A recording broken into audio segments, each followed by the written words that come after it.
Well, welcome back to Cryptopia, where we go over the wet and wild happening in NFT land. Don't forget to like and subscribe on your way in. Today, we're taking a look at the aftermath of the other side the land release that happened yesterday or maybe a few days ago, depending on when you're seeing this video, and sort of just making some speculative guesses on, maybe what could be potentially in the future and, well, what had happened during that night, because a few crazy stuff did happen.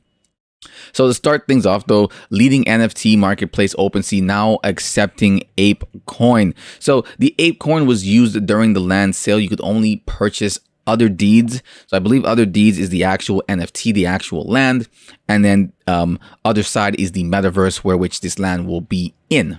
So OpenSea is now accepting Ape Coin, which is great.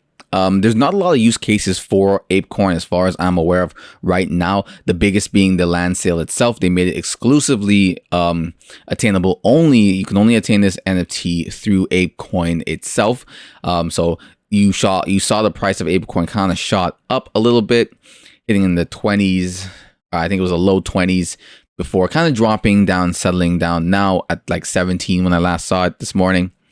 But I like that. The problem I have with this coin too is the fact that there isn't really much use case for it currently. I do have this coin, but so this is nice. I don't know how much this is really going to affect things. I don't know if people will really be using ApeCoin that much in lieu of Ethereum on the OpenSea marketplace. But in the build up to today's other side metaverse drop by the Bored Ape Yacht Club creator Yuga Labs, top NFT marketplace OpenSea has announced it's now accepting ApeCoin. This comes just days after it became the largest metaverse token by market cap. ApeCoin, as of writing, was up 1.3% over the last 24 hours and then 33% over the last week. And you can see the tweet out here right now. So for those of you that maybe are unaware of what's been going on in the NFT space, Other Side is a metaverse game world built in partnership with NFT game publisher Animoca Brands, featuring a number of projects, which is like the apes, the CryptoPunks, the Meebits, Cool Cats, and I think a few others as well. So that's pretty much it for this article. I'm not going to go too crazy into this. Is another thing that was really, put I don't know if it was a damper on things, because don't get me wrong, they made a ton of money on this. I think they made, so you can see right here, the team raised 285 million with the Other Side NFT and they clogged Ethereum. So they made a significant amount of money. I think it was in the 300 millions till the coin dropped. I know when they have the coin, they have it locked. So the coin is going to be locked up, I think for at least a year before it gets used for anything in particular.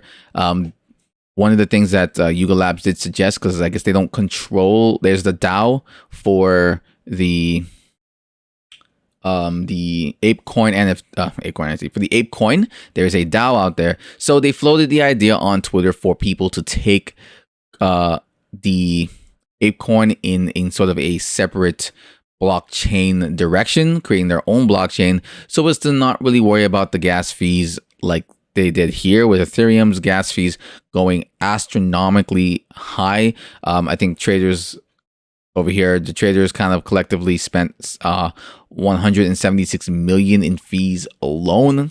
Ridiculous. I'm not sure how the claiming works in terms of those fees I think you still need to be able to pay for those fees. So when the things, actually, yeah. So I know you do, because I think they tweeted, I'm not sure if it's in here. I'm going to insert myself right here because I never did actually come back to this talking point. Simply wanted to say that instead of you still have to pay the fees even if you can claim it. What they did was that they actually pushed back the ability to claim. They're going to push it back for a little bit, simply to wait for the Ethereum gas fees to settle down to something a little bit more reasonable before they allow the people who have Bored Apes and Mutant Apes to claim their free NFT. Plus, you gotta pay the gas fees, so that's why they want to make the gas fees like stupidly large. They also did mention, well, they don't. This is also kind of a rumor thing where they might either pay back some of the people in the gas fees because they were so crazy, or maybe people are suggesting that they, give some money to the DAO to sort of, maybe help create some sort of future project, or, what have you. So we'll see what becomes of that, but just want to throw that in there because I forgot that I never came back to this talking point. Well, this guy. So this guy, I just paid 14K in gas to mint 4 other deeds for other side. I'm going to go throw up now, and I don't blame you, bro. That's crazy, man. Like the cost of the actual NFTs were about 7,000 each. You paid more in gas fees than you actually did for the fucking like NFT itself, which is just ridiculous. Oh, never mind. So what's this? They cost about 7,000 each, and were only available for purchase in ApeCoin, Yuga Labs' official cryptocurrency. On the secondary marketplace like OpenSea, the cheapest listed price for an other deed was around 7 ETH, which is roughly $19,000 at publication time. So that's pretty crazy. Still, like 14K in gas fees is wild. I don't own any of these other side stuff. I definitely knew I wouldn't have the money, so I didn't even bother checking to see what the price of it was. Figure I'd wait till articles like this came out and then take a look for myself. Lost my train of thought because I was actually in the middle of something else when I saw that. So I was saying about the DAO being either kind of moving toward a blockchain of their own, so they don't have to worry about these gas fees so much, and that can make things, a lot easier to deal with. So the night was a win for the firm, which had previously raised 450 million from venture capital giants. I mean, yeah, at the end of the day, it's definitely a win for Yuga Labs. They're doing fantastic with this. As this, despite this guy having to pay 14K in gas fees, it didn't really deter him because he purchased it anyways. So the big problem here is you're sort of waiting on ass with these particular NFTs because the metaverse itself hasn't been finished yet. They're still working on it, and there's not really much you can do. Like I said earlier, the nice thing about the ApeCoin is that they do have OpenSea is sort of allowed people to use it, which gives it a secondary use case. And I'm sure Yuga Labs will probably have a bunch of other little stuff coming out in between this land sale, and I think rumor there's going to be another land sale later on in like the summer, like maybe like August or something like that. And then during that time, you'll probably see ApeCoin go up again. But stuff between now and then, I'm sure Yuga Labs will have something planned. Keep it relevant, keep it in the space, keep people talking about it, especially with everything kind of being down right now. It's fantastic that stuff like this and more projects like this given out by some of the bigger players can really start to reignite the hype and get people involved, and we can just see some cool stuff happening overall, right? So kind of what's next for the other side. That's the hard thing. It's supposed to be a gaming platform where, also like a chilling spot, something like a Decentraland, a sandbox, kind of free open space to kind of do as you please while, having some fun, meeting your friends, meeting new people, and just sort of chilling in the metaverse. Now, controversial opinion. Again, I am still invested into this coin myself, but I've been wondering about the actual, use, like how big can the metaverse really be? You're seeing a lot of kind of the same people in the NFT space. There's not a lot of new people entering the NFT space. You have current situations with other markets not doing well at all, cryptocurrency not doing well at all.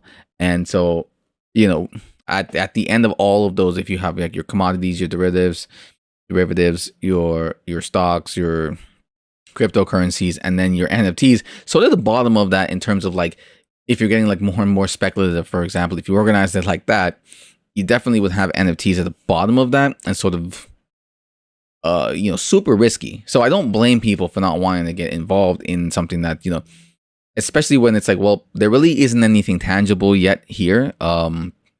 I definitely think they can build the metaverse for sure.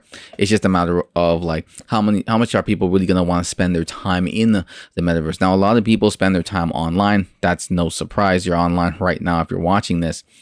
But, the Instagrams, the Snapchats, all that, that's very quick stuff. You know what I mean? You come in, you do your thing, whatever. You can spend hours and hours on it, but it's very quick and easy access to your phone, flipping through.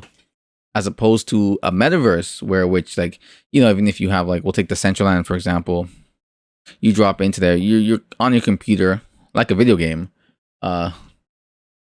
sort of doing it.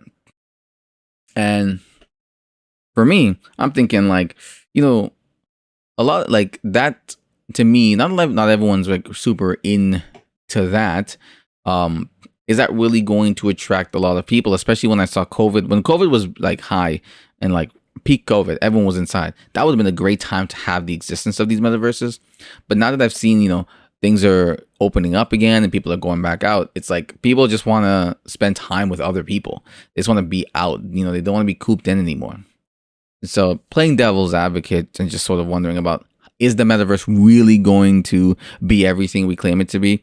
Because one, if it's going to be like Ready Player One, that's an exhausting thing. If you see them, they're like fully decked out, they're running on platforms and stuff like that. It's tiring as fuck. I've talked about this before.